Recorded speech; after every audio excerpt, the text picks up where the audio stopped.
What is the state of India's neighborhood policy?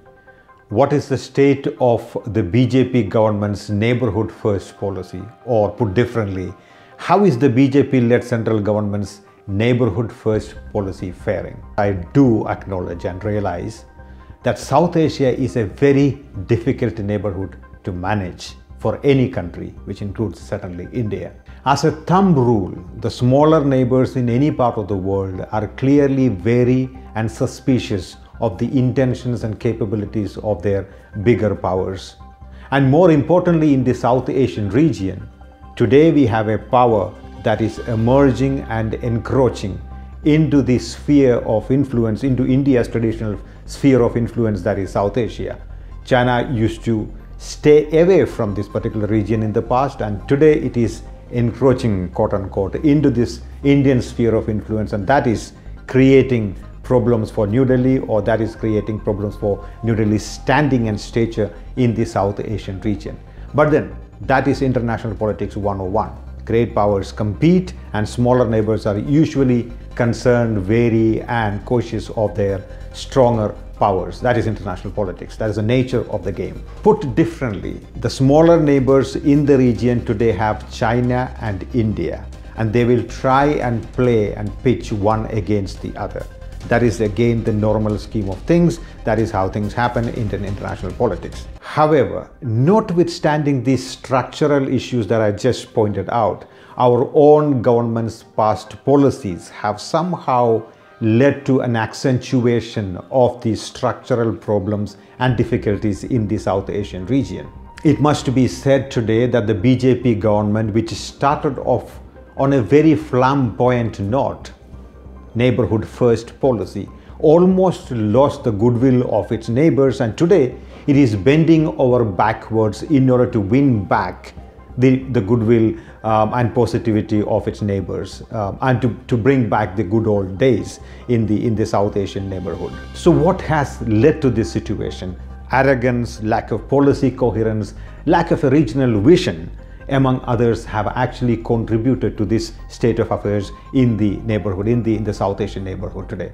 So what do we do in order to regain the trust of our neighbors? What do we do in order to bring back the balance, as it were, in the sort of South Asian region? In this small video, I am trying to put forward 8 brief suggestions to improve India's neighborhood policy. The first one is that doing business with whoever is in power in our neighboring capital. The reality is that we cannot be our neighbor's conscience keeper. Sure, we would like to have democratically elected governments, say in Nepal or Sri Lanka or Myanmar or Bhutan, but that does not mean that we should stop doing business with a government that is not democratically elected in our neighborhood.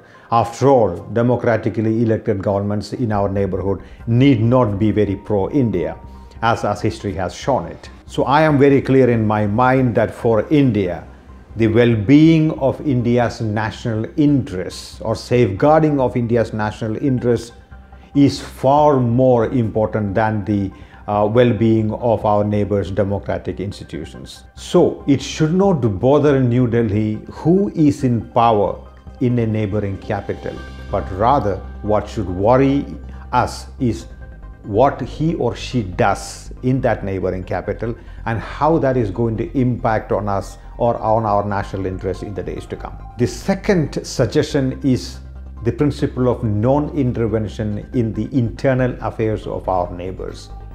New Delhi has traditionally used its influence, its political influence, to shape the various political and electoral outcomes in countries like Nepal. There was an allegation in 2015 during the presidential elections in Sri Lanka. There were allegations during the 2015 presidential elections in Sri Lanka that India and Indian agencies had interfered with the elections in Sri Lanka in order to make sure that a favorable political outcome did happen in 2015 in Sri Lanka. And there has been a great deal of pressure on India in the recent past from both internal sources and from external sources to intervene in Maldives to set things right there, to ensure that democracy is safeguarded in Maldives. Thankfully, New Delhi took the right decision to not intervene in Maldives to quote unquote set things right in that country. The reality is that once we start interfering in the internal affairs of other countries, there is absolutely no stopping of it. And more importantly, such intervention will backfire one day or the other. Let us wait for the chips to fall where they fall and then deal with it, rather than trying to shape the outcomes, which is not going to be in our control in an age and time such as this. My third point is the importance of patient diplomacy. Our current government in New Delhi simply does not believe in patience and therefore does not engage in patient diplomacy. It is in a hurry to undo everything and then fix everything and do it all over and then do it all over again. Just look at the rigmarole of a relationship that we have had with China or Pakistan in the recent past. There is neither clarity nor strategy in India's Pakistan policy and in India's China policy.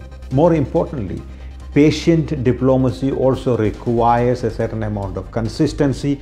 You need to invest patience and time into the efforts that you are undertaking. But the reality is that India simply does not have the diplomatic wherewithal to do that. And I mean by that, India simply does not have the diplomatic personnel to carry out such patient diplomatic initiatives. Let us remember that one of grand events and spectacular announcements cannot simply replace, which this government is very keen on, simply cannot replace the sustained efforts that are required and the consistency that is required in dealing with our neighbors in this troubled neighborhood called Southern Asia. My fourth point is that New Delhi should be careful about what it says about other countries. Countries, small or big, are very proud of themselves. So we must be very careful about what we are seeing, what we are talking about them, because in this age of social media, you cannot contain what you say, nor will they go unnoticed. The BJP's tirade against the neighbors is a very good example here. In September this year, the BJP President Amit Shah talked about or called the Bangladeshi immigrants in India termites, and this did not go down well with the Bangladeshis who responded, many of whom responded with a lot of anger, especially in the social media. Remember, Bangladesh is one country that has stood by India through thick and thin, especially in the recent past, despite pressure from the Chinese. So is it wise for party leaders and for governments to speak like this about a neighbor who is positively disposed towards us? I don't think so. My fifth point is that India should treat other neighbors with equality and use its power with humility. It is important to remember, smaller neighbors are not India's satellite states, and Indian ambassadors to those capitals are not viceroys of New Delhi. As they say in Hindi, Izzat sabko pyari hoti hai. Remember the 2015 anti-terrorist operation that India conducted in Myanmar? And a union minister in New Delhi, Mr. Rajyavardhan Singh Rathore, tweeted at that point of time, Indian army strikes into the heart of militants. Narendra Modi 56-inch rocks. This prompted the friendly Myanmarese government to issue a denial that such an operation never happened. We know that such an operation happened, but the friendly neighboring country had to go back and say that, hey, such an operation did not happen. Why? Because it found that tweet to be very humiliating. My sixth point is the following. Match China not with what China does best, but with what you do better than China. China has money and an ability to build infrastructural projects and an ability to deliver those projects on time. India has a very troubled track record as far as delivering infrastructural projects on time. So therefore, there is absolutely no point in trying to compete with China on building infrastructure in the region. This is not a battle that you and I in India can win against China. This is a losing battle, and we should know that. we should focus on what we can do better than China. Remember, India shares a very rich ethnic, religious and historical connections with the neighborhood, be it Nepal, Bhutan, Myanmar, Sri Lanka, Pakistan, etc. The point is to leverage those linkages in order to create more bonding bilaterally and multilaterally with these countries. The South Asian University in New Delhi is an excellent example of that. In fact, India should leverage the South Asian University in order to beef up its relationship with other countries in the South Asian neighborhood. Another example is India's civilian aid to Afghanistan. The question is, can India leverage its pre-existing ethnic, linguistic and other linkages with the region in order to advance free trade, people-to-people cooperation, investment in soft power and enhancing connectivity projects, etc. I think that is where we should focus rather than trying to compete China in an area where India simply does not have as much material power as the Chinese do. The seventh point that I would like to make is that India should fulfill its promises that it makes to its neighbors. One of the recurring complaints from the neighborhood, from the capitals in the neighborhood, is that India is good at making grand promises, but India does not deliver those promises, promises, and does not usually deliver the projects that it undertakes on time. And that is a major problem which we need to correct. It is important to do that because there is as I pointed out earlier, there is a very strong competitor in the form of China that is unwilling to outbid India in the neighborhood. So unless and until India is able to reform the way it does business in the neighborhood, we are going to be at the losing end of this game in the South Asian region. My last point is about resurrecting the SAARC. It is important that India stops cold shouldering SAARC. SAARC is one of the very few India-centric organizations in the region, and it is important that we resurrect this organization from the near death that it is finding itself in.